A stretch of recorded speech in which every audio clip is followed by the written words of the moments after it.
আসসালামু আলাইকুম। সম্প্রতি সোশ্যাল মিডিয়ায় একটি পোস্ট ভাইরাল হয়েছে যেখানে দাবি করা হচ্ছে আখিরাতে নাকি ভাই বোনের আর কখনো দেখা হবে না। বিষয়টি শুনে অনেকেরই বুক কেঁপে উঠছে ঠিকই, কিন্তু সত্যটা হলো এই কথার কোনো ভিত্তি নেই। ইসলাম আমাদের আবেগের ধর্ম নয়, মূলত একটি ভুল ব্যাখ্যার ওপর ভিত্তি করে এই বিভ্রান্তি ছড়ানো হচ্ছে।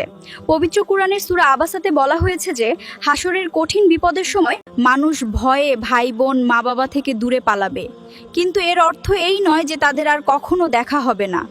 এর অর্থ হলো সেই কঠিন মুহূর্তে সবাই নিজের আমল নিয়ে এতটাই চিন্তিত থাকবে যে কেউ কাউকে সাহায্য করতে পারবে না।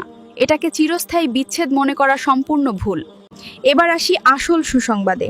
আল্লাহ তাআলা পবিত্র কুরআনের সূরা আত-তুরের ২১ নম্বর আয়াতে স্পষ্টভাবে বলেছেন, যারা বিশ্বাস স্থাপন করেছে, যারা ঈমান এনেছে এবং তাদের সন্তান সন্ততি ঈমানের সাথে তাদের অনুসরণ করেছে, আমি তাদের সন্তানদের তাদের সাথে জান্নাতে মিলিত করে দেব।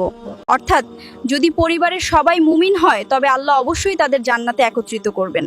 জান্নাত হলো এমন এক জায়গা যেখানে মানুষের কোনো আক্ষেপ থাকবে না, সেখানে ভাই বোনের মধুর সম্পর্ক চিরস্থায়ী হবে ইনশাআল্লাহ। তাই না জেনে বা দলিল ছাড়া এ ধরনের মনোগড়া পোস্ট শেয়ার করে মানুষকে আতঙ্কিত করবেন না।